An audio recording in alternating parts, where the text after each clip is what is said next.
अस्सलाम वालेकुम स्टूडेंट्स, मेरा नाम नुमान खालिद है और आपको यूट्यूब के इस मुनफरद चैनल होम ऑफ अकाउंटेंसी पे खुशामदीद कहते हैं। प्यारे बच्चों, आज के लेक्चर में जो हमने टॉपिक डिस्कस करना है ये इंडिफरेंस कर्व का है। ठीक है, ये indifference what is indifference curve and discuss its properties. Basically हमारा ये क्वेश्चन है। अगर आप इस चैनल पे नए हैं तो आपसे गुजारिश है कि आप चैनल को सब्सक्राइब करें, नोटिफिकेशन का साइन प्रेस करें ताकि आपको आने वाले हर नए लेक्चर के बारे में बर वक्त इतला मौसूल हो सके। प्यारे बच्चों, इकोनॉमिक्स में कंज्यूमर बिहेवियर के ऊपर दो बेसिक अप्रोच हैं। एक अप्रोच को कहा जाता है कार्डिनल अप्रोच, जो कहता है यूटिलिटी जो है वो मेजरेबल है। मींस के कोई भी पर्सन किसी भी चीज को इस्तेमाल करता है तो उसकी पैमाइश हो सकती है,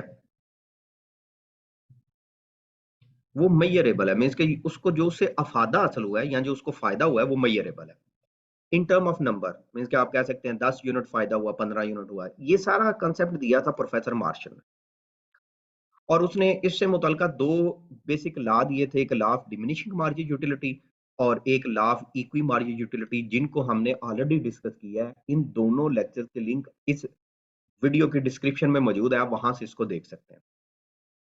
वैसे इन लेक्चर में इस लेक्चर की डिस्क्रिप्शन में आपको फाइनेंशियल अकाउंटिंग के भी मिल जाएंगे, बिजनेस मैथ चार्ट के भी मिल जाएंगे और अदर जो सब्जेक्ट्स हैं उनके भी आपको इंपॉर्टेंट लिंक्स मिल जाएंगे। आप वहां से इसको कोर्स को कवर कर सकते हैं, फ्री ऑफ कॉस्ट है।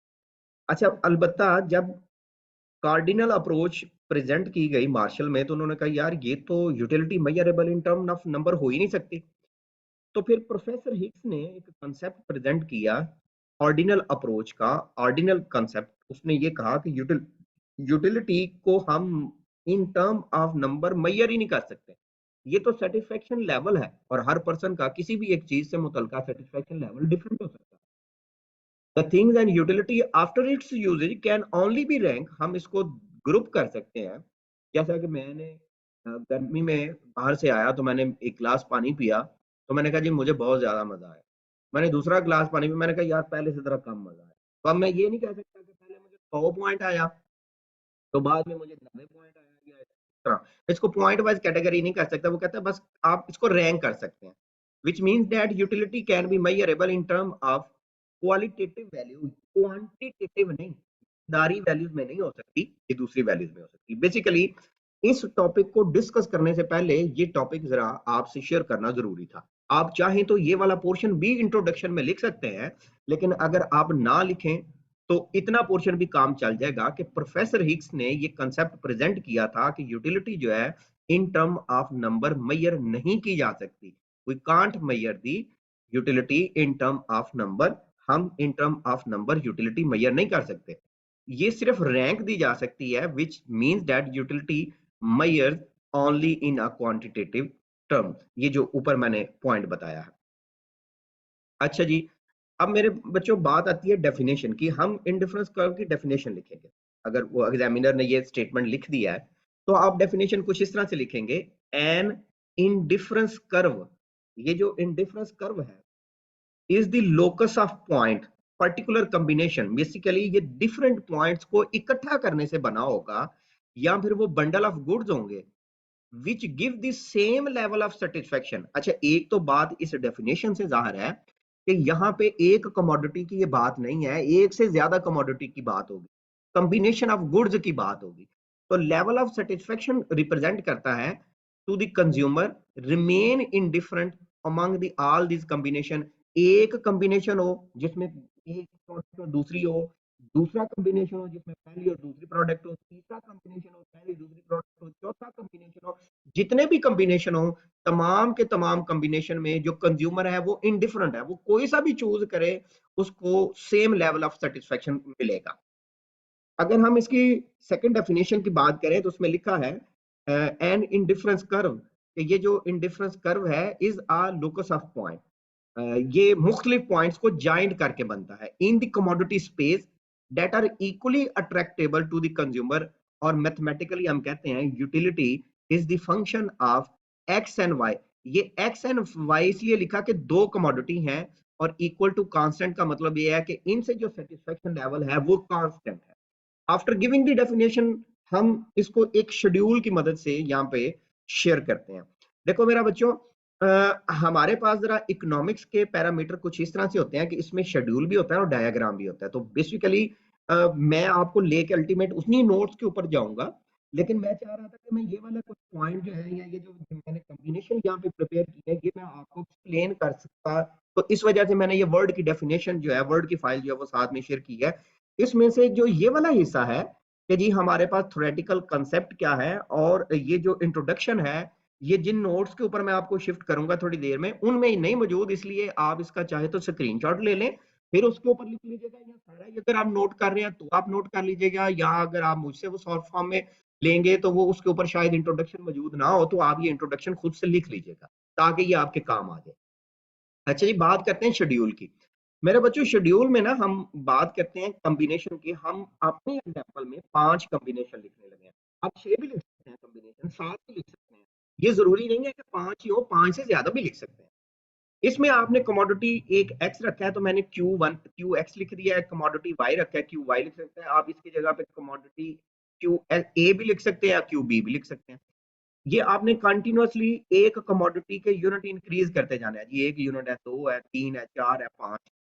Marginal rate of substitution, MRS, ये जो कहते हैं MRS, marginal rate of substitution को फोकस करते हुए। अच्छा, ये मार्जिनल रेट ऑफ सब्सटीट्यूशन होता क्या है? ये बेसिकली एक कॉन्सेप्ट है इकोनॉमिक्स में। ये एक रेट है कि हमारे पास जो मुतबादल है उसका रेट कंटिन्यूअसली डिक्लाइन होता जाता है, कि जैसे जैसे हम एक इनिशियल यूनिट हासिल करते हैं। मींस के अगर आप फर्स्ट कॉम्बिनेशन से सेकंड कॉम्बिनेशन की तरफ आए, तो कमोडिटी एक्स में इजाफा हुआ 1 यूनिट का, इसके बदले में हमने कमोडिटी वाई के कुछ यूनिट गिव अप किए, छोड़े हैं। जैसे कि पहले 11 थे तो बाद में 7 हो गए, तो ये गिव अप किए हैं। ये इसमें कहते हैं मार्जिनल रेट ऑफ सब्स्टिट्यूशन। ये जो मार्जिनल रेट ऑफ सब्स्टिट्यूशन है कमोडिटी से मुतलका, ये हमेशा डिक्लाइन पे जाता है। जैसा कि पहले उसने 4 यूनिट को जो है वो गिव अप किया, उसने कहा ठीक है मैं ऐसा करता हूं कि इस लेस वैल्यू प्रोडक्ट को छोड़ देता हूं। जैसा कि हम कह देते हैं ये मैंगोज हैं और ये आपके पास जो है वो गावा है, ये जिसको अमरूद कहते हैं। तो वो एक मैंगो उसने लिया, उसने कहा यार मैं एक मैंगो ले लेता हूँ, तो तुम चाहे इसके बदले में मुझसे 4 अमरूद ले लो, मुझे अमरूद की इतनी वैल्यू या लज्जत नहीं है जितनी मैंगो की है। तो उसने 4 यूनिट छोड़ दिए, फिर उसने 3 यूनिट ड्रॉप कर दिए, 7 से 4 पे चला गया। फिर उसने 2 यूनिट ड्रॉप कर दिए, 4 से 2 पे चला गया। फिर उसने 1 यूनिट ड्रॉप किया। अब मैंने क्या किया कि एमआरएस, जिसको हम कहते हैं मार्जिनल रेट ऑफ सब्स्टिट्यूशन, ये basically change in Y divided by change in X, इसको हम कह सकते हैं loss in Y divided by gain in X, deletion in Y divided by gain in X. ये हम मुख्तलिफ तरीकाकार से मैथमेटिकली तौर पर मार्जिनल रेट ऑफ सब्स्टिट्यूशन को लिख सकते हैं। तो पहले मैंने देखना है कॉम्बिनेशन को। कॉम्बिनेशन इन दो की बेस के ऊपर पहला बनेगा। इसको मैं जरा फिल कर लेता हूं कि मैं इसको किसी तौर पर आपसे डिस्कस करने लगा हूं। Marginal rate of substitution, Y में कितना डिफरेंस हुआ, 11 से 7 पे गया तो 4 का, तो ये मैंने ऊपर रखा 4। और इसमें इजाफा कितना हुआ, 1 का, ये मैंने यहाँ पे रख दिया। अब मैं डिस्कस करने लगा हूं कॉम्बिनेशन नंबर 2 और कॉम्बिनेशन नंबर 3 को। ठीक है, अच्छा ये बेसिकली कॉम्बिनेशन आपके प्रिपेयर हुए हैं। ठीक है जी, ये अगर आप ऑब्जर्व करें ना, फर्स्ट जो कॉम्बिनेशन आपका बना है उसमें आपके पास जो फर्स्ट कमोडिटी है उसके 1 यूनिट है और सेकंड कमोडिटी के 11 है। और अगर आप कॉम्बिनेशन सेकंड की बात करें तो उसमें फर्स्ट कमोडिटी के 2 यूनिट्स है और सेकंड के आपके पास 7 है।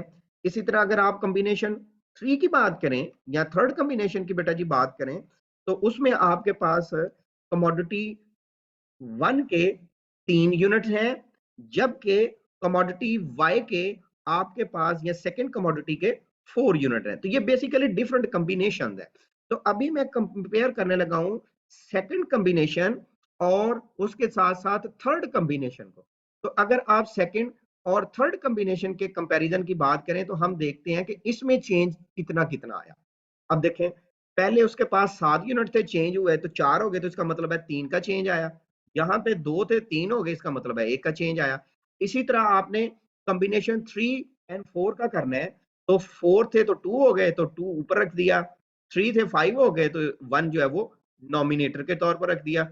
तो इसी तरह 4 से 5 पे हुआ 1 और 2 से 1 पे हुआ तो 1। इसलिए हमने यहाँ पे कुछ इस तरह से 4 डिफरेंट कंपैरिजन किए हैं।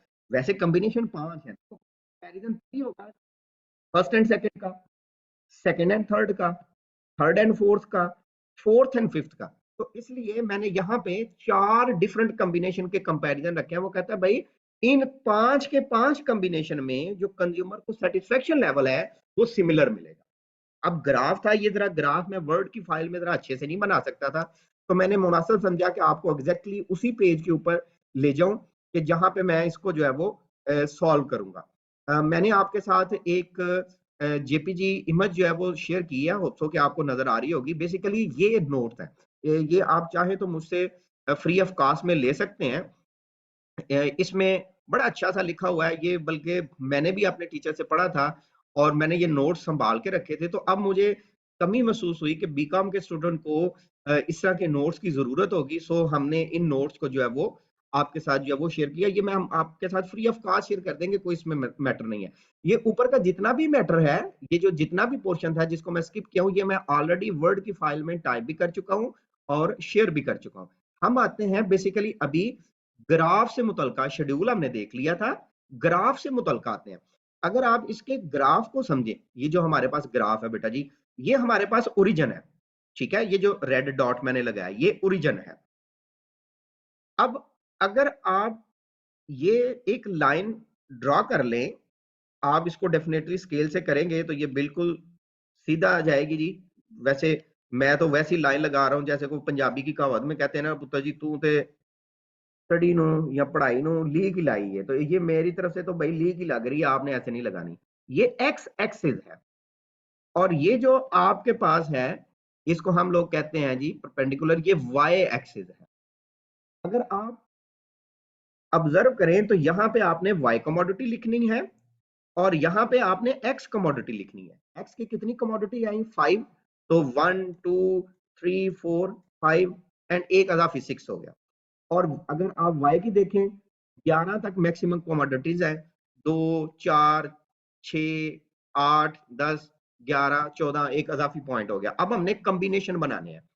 पहला कॉम्बिनेशन है कि अगर आपकी कमोडिटी एक्स है उसका 1 यूनिट है और कमोडिटी वाई के 11 है। ये एक्स का 1, ये लाइन लगी बेटा जी, और उतना हाइट पे आपने लेके जाना है जो यहां पे 11 के पैरेलल हो जाए। तो ये आपके पास एक पॉइंट बना, ये ए पॉइंट है जहां पे 1 और 11 यूनिट्स हैं जिनका सेटिस्फेक्शन लेवल कांस्टेंट है। अब सेकंड कॉम्बिनेशन की तरफ आए तो x के यूनिट हैं 2 और y के 7। 7 कहां पे आएगा जी? यहां पे, ये y के 7 और x के 2। सेम इसी तरह थर्ड कॉम्बिनेशन, ये 3 और इसके 4। तो ये पॉइंट ऑफ इंटरसेक्शन बना। यार ये वाकई वो पंजाबी वाली लीग लगती जा रही है। अच्छा जी, फिफ्थ फोर्थ कॉम्बिनेशन पे आए तो 4 और y की यूनिट 2। और बेटा जी अगर हम लास्ट पे आए तो 5, ठीक है, और एक कमोडिटी है y की। तो ये बी कॉम्बिनेशन है, ये सी है, ये डी है, ये ई है। तो साथ में कॉम्बिनेशन भी लिख दिए गए 2:7, 3:4, 4:2, 5:1, जो मैंने आपको प्रीवियस विंडो में बताया था। इन सब पॉइंट को इकट्ठा कर लिया जाए तो ये मेरा बेटा जी इंडिफरेंस कर्व प्रिपेयर हो गया है। ठीक है जी, ये हमारे पास इंडिफरेंस कर्व प्रिपेयर हो गया। तो इस तरह से आपने ये फ्री हैंड डायग्राम शेड्यूल को यूज करते हुए प्रिपेयर कर लेना है। अच्छा, इसको थोड़ा सा और एक्सप्लेन करते हैं। यहाँ पे उसने इसको चीजों को जो है वो एक्सप्लेन किया है। उसने तो नहीं कहना चाहिए, ये मेरे टीचर है, मेरे लिए बड़े ऑनरेबल है, तो अल्लाह ताला उनके लिए बड़ी जिंदगी की आसानियां बनाए। उन्होंने इस हिग्स की थ्योरी को बड़े अच्छे तरीके से यहाँ पे एक्सप्लेन किया है। In this diagram indifference curve is the indifference curve which is made from this schedule, के इस शेड्यूल से हमने इंडिफरेंस कर्व बनाया। The slope of IC is always equal to MRS, marginal rate of substitution. कि भाई जैसे जैसे एक प्रोडक्ट के आप अजाफी यूनिट लेंगे, दूसरे के आप कुछ यूनिट छोड़ेंगे और वो दर्जा बदर्जा कम होते जाएंगे। The slope of indifference curve between the point A and B वो कहता है कि ये जो ऊपर डायग्राम बताई गई है वो इसमें ऑथर या इसमें जो थ्योरी प्रेजेंट करने वाला है या जो नोट्स का ऑनर है वो कहता है कि भाई ये जो पॉइंट ए और बी के दरमियान जो स्लोप है या जो चेंज है ये परपेंडिकुलर डिवाइडेड बाय बेस है। परपेंडिकुलर कहते हैं change in Y divided by change in X, A H N H B equal to M R S. अच्छा ये बात जरा मैं समझाता हूँ फिर हम इसको जरा नेक्स्ट मूव करते हैं। ये बेटा जी परपेंडिकुलर और बेस के बारे में जो कहा गया था वो कंसेप्ट कुछ इस तरह से है कि देखिए ये वाला हिस्सा आपके पास बेस का है और ये वाला हिस्सा परपेंडिकुलर है। ये एक पॉइंट है डेल्टा एच वाई, ये उसने लिखा हुआ है। ये ए पॉइंट था, ए से एच तक का हिस्सा, ये ए से एच तक का हिस्सा ऊपर रखा डेल्टा वाई, और ये एच से बी तक का हिस्सा, एच से बी तक का हिस्सा delta X equal to M are.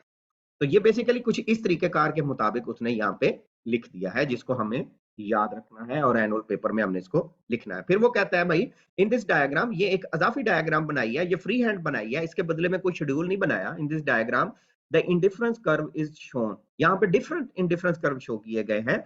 Higher indifference curve give higher level of satisfaction, ये इंडिफरेंस कर्व 1 है, ये इंडिफरेंस कर्व 2 है, ये इंडिफरेंस कर्व 3 है। ये बेसिकली 3 इंडिफरेंस कर्व है, ये इंडिफरेंस कर्व 1, ये इंडिफरेंस कर्व 2, ये इंडिफरेंस कर्व 3।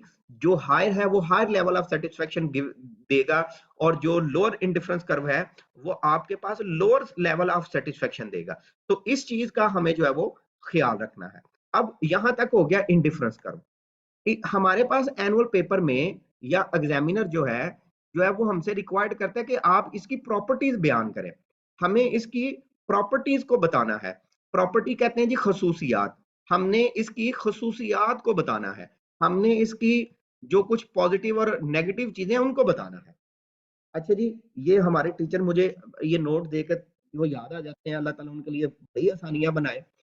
तुम्हारे लिए अल्लाह के रसूल की पैरवी एक अच्छा नमूना है। नबी अकरम सल्लल्लाहु अलैहि वसल्लम क्योंकि उसवतुल हसना है, उनका सीरत जो है वो हमारे लिए बेहतरीन है। उन्होंने अमली तौर पर एक जो आइडियल जिंदगी है उसको हमारे लिए गुजारा ताकि हम भी उसको गुजारें।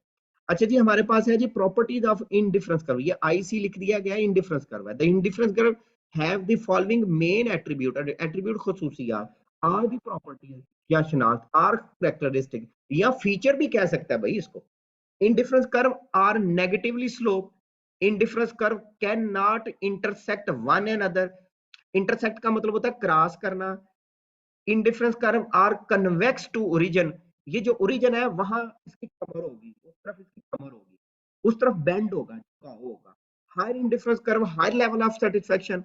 Now we discuss the properties in detail. अब हम इन प्रॉपर्टीज को जरा डिटेल में डिस्कस करते हैं कि इसका हमारे पास क्या इफेक्ट आता है। अच्छा जी, फर्स्ट है indifference curve are negatively slope, or indifference curve are downward sloping. ये दोनों बातें जो है वो सेम मतलब रखती हैं, नेगेटिवली स्लोप है या फिर डाउनवर्ड स्लोप है। अच्छा, ये नेगेटिवली स्लोप या डाउनवर्ड स्लोप बेटा जी इसलिए होता है क्योंकि marginal rate of substitution step by step कम होता जाता है। हमने पिछले पॉइंट में देखा ना,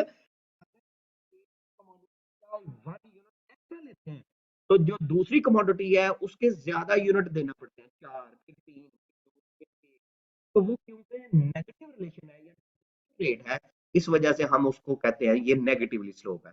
the indifference curve slope downward from the left to the right, ये लेफ्ट साइड है, ठीक है जी। इसको लेफ्ट टू द राइट इसलिए बोला गया, ये लेफ्ट साइड है और लेफ्ट से ये राइट की तरफ जा रहा है, ठीक है। ये जो कर्व यहाँ पे प्रिपेयर किया गया, ये फ्री हैंड प्रिपेयर किया गया, आपने भी फ्री हैंड बनाना है, इसके लिए कोई आपने शेड्यूल नहीं बनाना। फ्री हैंड का मतलब है जिसके लिए शेड्यूल ना हो। Because whenever a consumer want to get more unit of commodity, he will give up some amount of another commodity, उसको कुछ यूनिट दूसरी commodity से छोड़ना पड़ते हैं to remain on the same level of satisfaction, ताकि वो same level of satisfaction पे रहे। A consumer shown in this diagram first is satisfied at point O E, ये है O, ये है point E। जब वो कमोडिटी एक्स के पॉइंट ले रहा था, unit of X, and O L, ये ओ है और ये एल, जब वो वाई के ये यूनिट ले रहा था, अब दो ही लेने थे ना, कॉम्बिनेशन है, लोकस ऑफ पॉइंट है, तो वो कहता है कि तब ये इस पॉइंट ए पे इंडिफरेंट था। अब वो कहता है नहीं यार, ऐसा करता हूं, मैं एक्स के कुछ और यूनिट ले लेता हूं। तो एक्स को उसने इंक्रीज किया, ई से वो एफ पे शिफ्ट हो गया, तो फिर उसको एल, ये जो यूनिट वाई है, इसके कुछ यूनिट ड्रॉप डाउन करना पड़े। एल से ये के पॉइंट पे आ गया, ये अगर अगर अप राइट साइड पे गया तो ये फिर डाउनवर्ड हुआ। तो इस पॉइंट की वजह से उसने इस पॉइंट बी को इंटरसेक्ट करके बना दिया। तो वो कहता है इस वजह से ये नेगेटिवली स्लोप है, इस वर्ड से वजह से ये डाउनवर्ड स्लोप है। पहले ये वाला पॉइंट था, फिर ये वाला पॉइंट।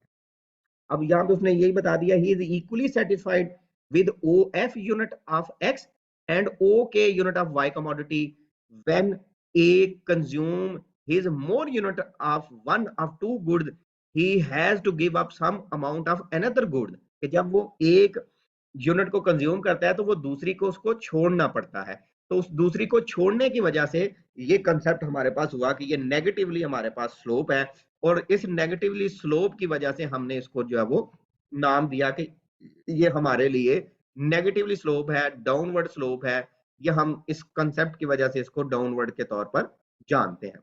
अच्छा जी मेरे बच्चों, अब हम बात करते हैं अपने पास इसके बाकी पॉइंट की। इसको अगर आप रीड कर लीजिएगा आपको समझ आ जाएगी। अब ये जो नीचे यहाँ पे जो डायग्राम बनी है ना, इसको जरा आप जरा देख ले। वो कहता है on the other hand horizontal vertical or upward positively slope curve may not be called an indifference curve। इनको हम indifference curve नहीं कह सकते। अच्छा, इनको हम indifference curve क्यों नहीं कह सकते? because these curve show the increase of the unit one commodity, कि वो एक यूनिट के इंक्रीजिंग यूनिट शो करते हैं।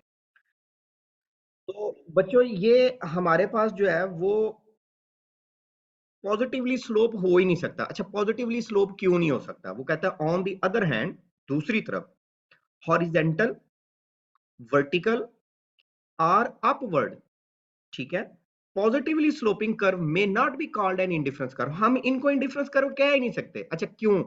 Because these curve, in curves में एक कमोडिटी के यूनिट तो इंक्रीज होते हैं, ठीक है, on the other commodity does not indicate and decrease in the unit of the other commodity। अच्छा देखो, हमने मार्जिनल रेट ऑफ सब्स्टिट्यूशन पढ़ा था, उसमें कहते थे कि अगर कमोडिटी एक्स के एक यूनिट में इजाफा है तो वाई के यूनिट में कमी है।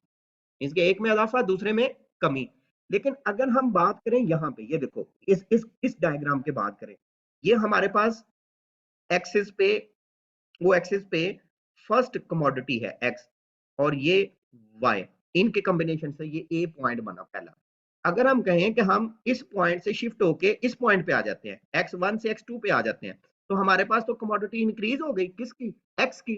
तो फिर होना क्या चाहिए? लॉजिक के मुताबिक y की कमोडिटी डिक्रीज होनी चाहिए। अगर तो y की कमोडिटी डिक्रीज हो जाती तो फिर हम कहते हैं ये इंडिफरेंस कर्व है। जबकि y की कमोडिटी भी इंक्रीज हुई, वो भी हायर वैल्यू पे चली गई, इस वजह से ये वाला बी पॉइंट बना। इसलिए हम ये नहीं कह सकते कि ये जो पॉजिटिवली इंक्रीज है ये हमारे पास जो है वो इंडिफरेंस कर्व है। नेक्स्ट हमारे पास पॉइंट आता है जी, ये वाला पॉइंट, ये सेकंड डायग्राम, इसमें देखो ये यूनिट एक्स है, ये एक्स के यूनिट है, यहाँ पे ये पॉइंट सी है, ठीक है, और ये वाई के यूनिट्स हम बाय कर रहे हैं। लेकिन अब एक्स के यूनिट मजीद इंक्रीज नहीं हुए, जबकि वाई के यूनिट में इजाफा हो गया। वाई के यूनिट में इंक्रीज हो गया है, एक्स के यूनिट में इंक्रीज नहीं हुआ। ऐसा भी नहीं हो सकता, मींस के एक के यूनिट कांस्टेंट रहे, दूसरे के इंक्रीज हो जाए। अब अगर इस फिगर में आते हैं तो इसमें वाई के यूनिट कांस्टेंट है, एक्स के यूनिट जीरो से कुछ वैल्यू, फिर कुछ वैल्यू से कुछ और वैल्यू हो गई। तो इस वजह से ये जो पॉजिटिवली स्लोप डायग्राम्स हैं ये हमारे पास इंडिफरेंस कर्व के तौर पर नहीं हो सकती। अच्छा जी बच्चों, अब हम बात करते हैं अपने पास कि हमारे पास इंडिफरेंस कर्व की कुछ और भी प्रॉपर्टीज हैं। हम इसको कुछ और भी पॉइंट्स के तौर पर देखते हैं। जैसा कि यहाँ पे हम कहते हैं जी, ये जो मैंने कॉम्बिनेशन आपको बताया ना, सेकंड कॉम्बिनेशन और थर्ड कॉम्बिनेशन, इसमें आप इसको रीड कर लीजिएगा तो फिर आपको जरा अंदाजा हो जाएगा। Indifference curve can never intersect one and other. Indifference curve जो है वो एक दूसरे को इंटरसेक्ट नहीं कर सकते। ये जरा आप देखिएगा कि इसको कैसे उसने एक्सप्लेन किया। ये देखें, ये एक एक्स कमोडिटी है जो कि यहां तक खरीदी जा रही है, और ये वाई कमोडिटी है जो यहां तक खरीदी जा रही है। या आप इसको ऐसे समझ लो, ये एक्स के और ये y के इंटरसेक्ट से ये एक इंडिफरेंस कर्व बना कुछ इस तरह से। ये जी हमारे पास इस तरह से इंडिफरेंस कर्व बना इकट्ठा। ये आप जरा सही बनाइएगा खूबसूरत, मेरे से तो इतना नहीं बना। अब वो कहता है y के सेम यही यूनिट्स हैं और y के इंक्रीज हो गए। तो क्या हुआ कि इस इंडिफरेंस कर्व को हमने कुछ इस तरह से बना दिया। अब इंडिफरेंस कर्व दो अगर बनाए एक ही पर्सन के लिए तो ये इंटरसेक्ट नहीं कर सकते, इसलिए ये इसकी प्रॉपर्टी है कि indifference curve can never be intersect with one another. तो prove the difference indifference curve never intersect one another. Suppose that two so-called indifference curve IC1 and so shown in the figure 3 intersect each other at point C. At point A, वो कहता है भाई ये जो point A है, which the indifference curve 2 represent a higher level of satisfaction. हमने कहा था भाई ये higher level of satisfaction देता है, ठीक है। हम कहते थे कि जो हायर लेवल का इंडिफरेंस कर्व है वो हायर लेवल सेटिस्फेक्शन देता है और लोअर का लोअर देता है। और ये कैसे मुमकिन है कि इसी स्केल के ऊपर रहते हुए इस पॉइंट के ऊपर दोनों इंडिफरेंस कर्व सेम लेवल का सेटिस्फेक्शन दे।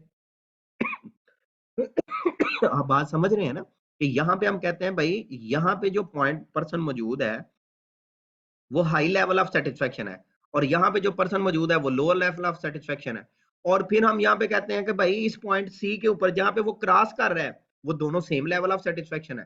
तो ऐसा उत्तर नहीं हो सकता। इसी के बारे में उसने एग्जामिनर ने जरा डिटेल से इंग्लिश के वर्ड में एक्सप्लेन किया है। आप इसको इजी वर्ड में भी जो है वो एक्सप्लेन कर सकते हैं। हाँ अलबत्ता आप इसको रीड कर लीजिएगा, इससे आपको काफी कुछ समझ आएगी। अच्छा वो कहता है indifference curve are convex to origin. Convex का मतलब होता है कि ये जो है स्लोप या ये जो कमर है ये ओरिजिन की तरफ है, ये हमारे पास इस तरह से नहीं होगा। ये जो रेड कलर में अभी मैंने लाइन लगाई है ना इसको कहते हैं कनकेव, ठीक है। कन्वेक कन्वेक टू ओरिजिन नहीं होता, ये हमेशा कन्वेक्स टू ओरिजिन होता है। तो ये जो इसकी कमर है ये हमेशा ओरिजिन की तरफ होती है। और ये क्यों होती है? Due to marginal rate of substitution. Indifference curve are likely to be having its back toward the origin as shown in this figure 4. In other words, it can be said that indifference curve is convex to origin because the marginal rate of substitution which represent the slope of indifference curve, the amount of goods y which a consumer has to give up are getting on an additional unit will be lower than other combination। कि जब आप y commodity के मजीद unit हासिल करते हैं तो x commodity के मजीद unit हासिल करते हैं तो आपको y कमोडिटी का कुछ हिस्सा छोड़ना पड़ता है जो कंटिन्यूसली तौर पर इंक्रीज होने की बजाय डिक्रीज होता है। जैसा कि हमने फर्स्ट कंडीशन में देखा था कि 4 यूनिट हैं, फिर हमने देखा था 3 यूनिट छोड़े, फिर 2 यूनिट छोड़े, फिर 1 यूनिट छोड़ा। Unit of goods x in order to maintain the same level of satisfaction goes on diminishing। कि भाई पहले आपने 4 यूनिट छोड़े थे, फिर 3 यूनिट छोड़े हैं, फिर 2 यूनिट छोड़े हैं, फिर 1 यूनिट छोड़ा है। कि वो कहता है जो यूनिट छोड़ने का ट्रेंड है ये डिमिनिशिंग है। फिर आगे जाके कहता है indifference curve can not be a straight line. ये स्ट्रेट लाइन नहीं पुत्र जी हो सकता और कैन नॉट बी कनकेव, ठीक है। ये कनकेव भी नहीं हो सकता क्योंकि इन दोनों कंसेप्ट में जो मार्जिनल रेट ऑफ सब्स्टिट्यूशन है वो कांस्टेंट हो जाता है या इंक्रीज हो जाता है। ये स्ट्रेट लाइन तब बनती है जब marginal rate of substitution constant हो और ये कनकेव तब बनती है जब marginal rate of substitution increasing हो, ठीक है। ना तो marginal rate of substitution constant होता है और ना ही इंक्रीजिंग होता है, इसलिए ये भी वाला भी हमारे पास जो है पोर्शन नहीं हो सकता। इसको एक दफा आप रीड कर लीजिएगा, ये बड़ी आसान ज़बान में लिखा गया, इंग्लिश में लिखा गया। मुझे उम्मीद है कि आपको ये समझ आ जाएगी। अच्छा जी मेरे बच्चों, अब हम नेक्स्ट इसकी प्रॉपर्टी की तरफ आते हैं। जो नेक्स्ट इसकी प्रॉपर्टी है उसमें उसने बताया है कि ये जो सम मोर प्रॉपर्टीज में कहता है higher indifference curve give higher level of satisfaction. जो हाई इंडिफरेंस कर्व है वो हाई लेवल ऑफ सेटिस्फेक्शन देता है। इसको अगर आप रीड कर लीजिएगा जो हमने पहले बातें की हैं सेम वही हैं। In this figure 6 we have shown two indifference curve 1 and indifference curve 2। Point B, ये जो पॉइंट बी है अगर आप इसको दोनों साइड पे लेके आए एक्स और वाई की तरफ, देखो जो कमोडिटी यहाँ पे वाई एक्स की है ना वो यहाँ पे कम है और जो y की यहाँ पे है वो इस पॉइंट पे कम है। इसलिए ये जो पॉइंट बी है, इसमें वाई की कमोडिटी भी ज्यादा है और एक्स की भी ज्यादा है, इसलिए ये हाई लेवल ऑफ सेटिस्फेक्शन है। क्योंकि ये जो हमारे पास पॉइंट ए ड्रा किया गया है, ये तब ड्रा किया गया था जब ये वाला पॉइंट आया था और इसके ऊपर x1 और y1 की कमोडिटी इस y2 और x2 की निस्बत कम है, इसलिए ये लोअर लेवल ऑफ सेटिस्फेक्शन देता है। अच्छा जी, इन डिफरेंस, ये जो नेक्स्ट पॉइंट है ये भी बड़ा इंपॉर्टेंट है और इंटरेस्टिंग है। जिस बच्चे ने जो पहला पॉइंट अच्छे से समझा हुआ ना, उसके बाकी सारे के सारे जो पॉइंट है ये बड़े आसानी के साथ हो जाते हैं। अच्छा जी मेरे बच्चों, ये वो कहता है in difference curve does not touch the horizontal और वर्टिकल एक्सेस। अच्छा, इसको भी जरा तसल्ली से समझे। अगर आप इस पॉइंट ए की बात करें तो इसके ऊपर आप देखें कमोडिटीज कितनी है। ये जो y है उसकी तो कमोडिटी है, लेकिन जो x है उसकी कमोडिटी जीरो है। और अगर आप इस पॉइंट बी की बात करें, इसके ऊपर x की तो कमोडिटी है लेकिन y की कमोडिटी जीरो है। अगर एक की कमोडिटी जीरो हो जाती है, दूसरे की होती है, तो वो तो आपका कॉम्बिनेशन ऑफ गुड्स बनता ही नहीं, वो लोकस ऑफ पॉइंट बनता ही नहीं। अगर वो कॉम्बिनेशन ऑफ गुड्स नहीं, लोकस ऑफ पॉइंट नहीं है, तो मेरा पुत्र जी ये आपके लिए इंडिफरेंस कर्व ही नहीं है। सो ये भी इंडिफरेंस कर्व की एक प्रॉपर्टी होती है। अच्छा जी मेरे बच्चों, इन प्रॉपर्टीज के अगर आप चाहें एनुअल पेपर में, तो जो प्रॉपर्टीज एक से ज्यादा भी है ना, उनको आप अलग अलग करके भी लिख सकते हैं। जरूरी नहीं है कि आप एक प्रॉपर्टी में जैसा कि 3 4 लिखी हुई है तो आप उन 3 4 को ही लिखें। आप उनको अलग अलग करके भी लिख सकते हैं। जरूरी नहीं है हमारे लिए कि हम उस एक प्रॉपर्टी को एक में ही लिखें। मैं उसको जरा बात को जरा रिपीट कर देता हूं। वो कहता है there are indefinite indifference curve in upland. तो जब भी एक कंज्यूमर की बात करते हैं तो उसके माइंड में एक से ज्यादा इंडिफरेंस कर्व होते हैं कि मैं इसके एक यूनिट ले लूं, उसके दो ले लूं, तीन ले लूं, चार ले लूं, पांच ले लूं। इसलिए वो कहता है जी indifference curve, the absolute value of slope of indifference curve, कि जो इंडिफरेंस कर्व है उसकी स्लोप वैल्यू एब्सोल्यूट है, कि हम उसका चेंज मेजर नहीं कर सकते एग्जैक्टली तौर पर। तो इन पॉइंट्स को आप रीड कर लीजिएगा, इससे आपको काफी समझने में आसानी हो जाएगी। अच्छा मेरे बच्चों, मैं जरा पॉइंट आपके साथ शेयर कर रहा था कि भाई आपने जब इसकी प्रॉपर्टीज को लिखना है तो जरूरी नहीं है कि आप एक वक्त में जो एक प्रॉपर्टी लिखी है उसी को लिखें। ये देखें ना मेरा पुत्र, इसमें जब आप इस फिगर को देखें ना, वो कहता है indifference curve are negatively slope. आप इतना एक लिखें प्रॉपर्टी और फिर यहाँ पे इसको आप लिख दें indifference curve can not be positively slope, can not be one value zero, can not be other value zero. ले बच्चों, ये हमारे पास था इंडिफरेंस कर्व। आपको उम्मीद है समझ आ गई होगी। आप इसका कंक्लूजन जरूर दीजिएगा, दुआ में याद रखिएगा। अपना बहुत सा ख्याल रखिएगा। मिलेंगे एक नए लेक्चर में जिसमें हम लोग कंज्यूमर इक्विलिब्रियम को डिस्कस करेंगे with the help of indifference curve. तब तक अपना ख्याल रखिएगा, दुआ में याद रखिएगा। अल्लाह हाफिज।